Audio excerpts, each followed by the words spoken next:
Hi everybody, hi Tamar. Today we have a very cool video. We're going to talk about church and state. The idea for this video came up with a conversation, in a conversation with one of our top patrons, Dagobert Arcadia. Thank you, Dagobert, for your support.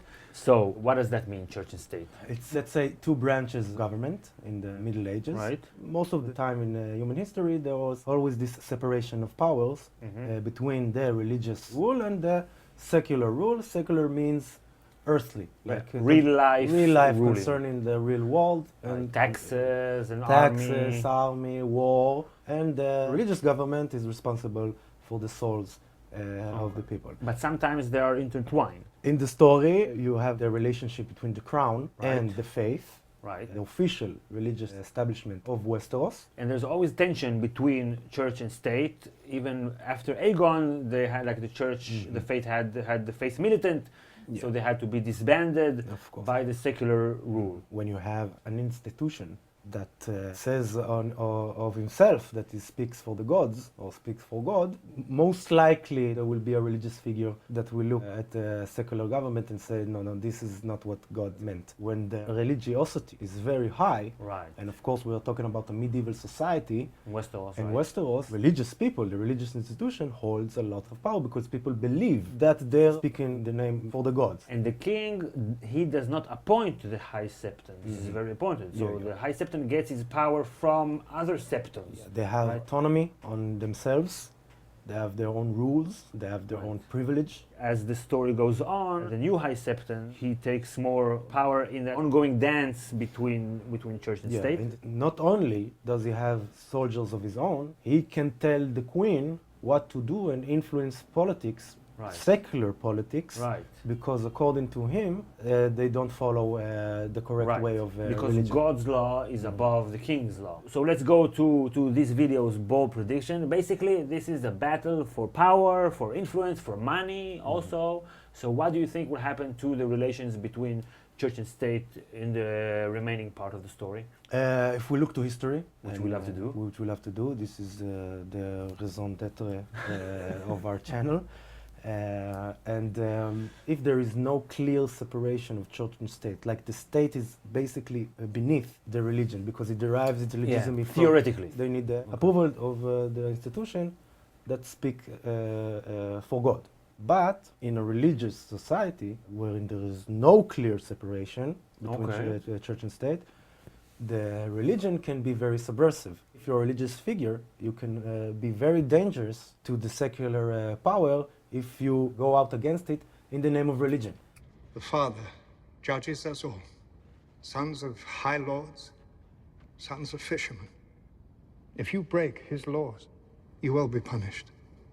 One of my favorite stories from the Middle Ages that I remember is the story with the German king or prince that had some problem with one of the popes, and the pope excommunicated this prince, banished him from the church. Banished him from the church, which basically means you're going to hell. And they believed in hell, so of course, they believed in hell. So this king, he went to the pope and asked for his forgiveness. Pope went to a place called Canossa, and this king went to Canossa, fell on his knees, prayed and fasted for a few days. And there's a term for that now. And now there's a term, the walk of Canossa. To walk to Canossa, it's like shameful walk, to repent, after you lost beautiful story. But around the corner, we know, because this is the late Middle Ages story, around the corner we know a big change is coming, institutional change, social change. In the conclusion, it's going to be very different than what it was when we started.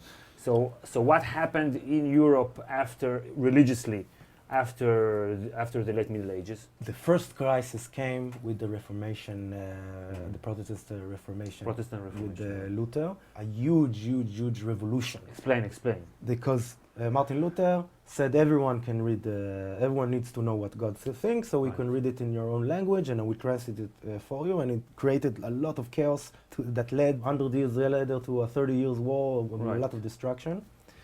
So if we take that as a sign to some kind of a change in the balance between church and state in the story. Because the high sparrow could be some kind of Martin Luther archetype, whatever. Some kind of a holy figure that criticized from the religion the secular Right. power. Even though he is now the Pope, so it's a little bit different. So we see in the story now a clash.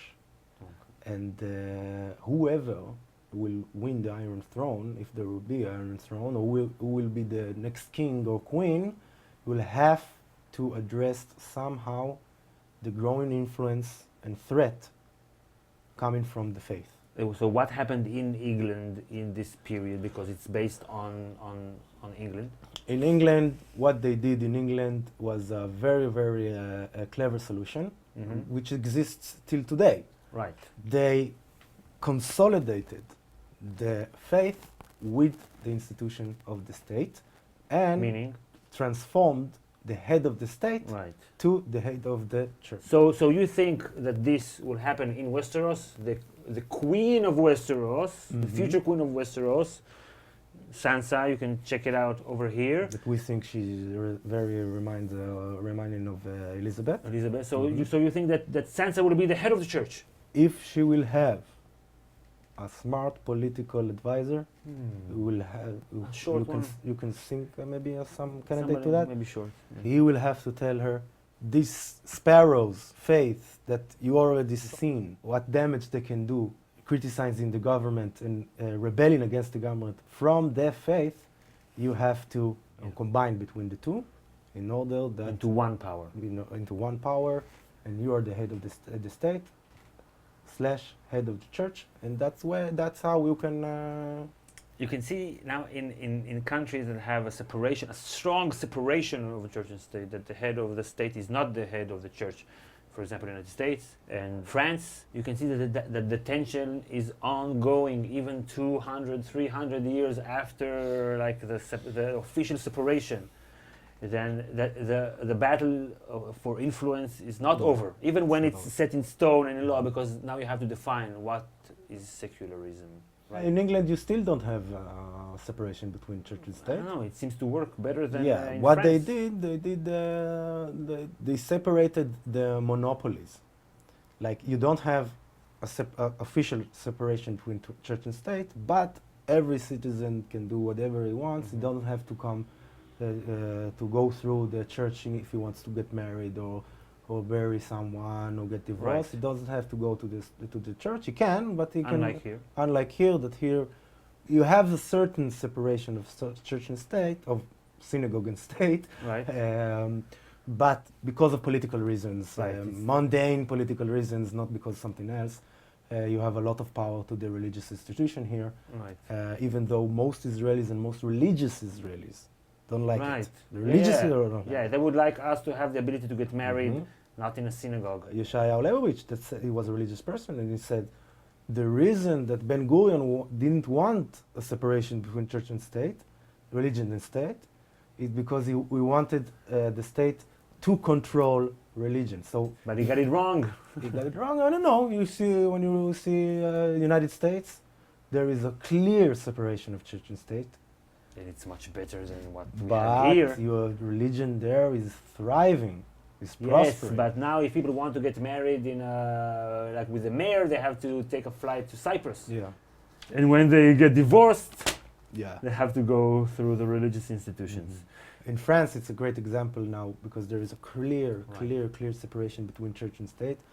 Also, they have like a negative baggage against the church there, historical negative baggage against the church.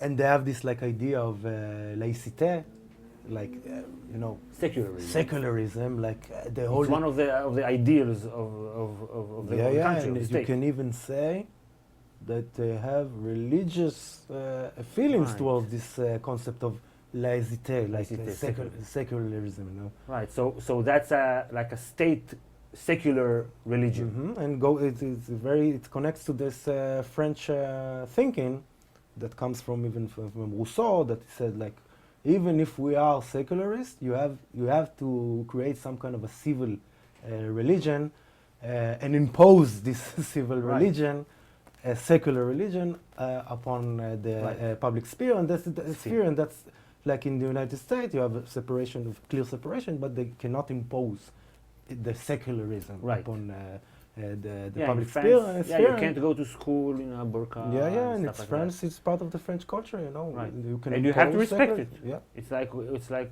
when you, if I would travel to Saudi Arabia, I wouldn't go, I don't know, shirtless on the street, because you have to Yeah. respect the They- values when they emancipated the Jews, based on these ideals. based on this idea, yes, and they said something, you know, you can take it whatever you want. They said you want to be a Jew in your home. When you go outside, be French. French. Everybody's French. Like, there's no minorities Yeah. like, in the way they look. No, so we're Mhm. all French. Okay, so let's wrap up. Thank you, Dagobert Arcadia, for being a patron. And if you want to support our videos on Patreon, if you want to be a top patron, and I don't know, be part of the decision-making process every once in a while for a video that you'd like us to do, that would be awesome. Of course, our Facebook page and our Twitter account, we post some interesting stuff over there. We try to make it funny. I don't know, we respond to you guys, so check it out. And of course, click like if you enjoyed the video, and subscribe to get our next videos, and we'll see you next time. Bye.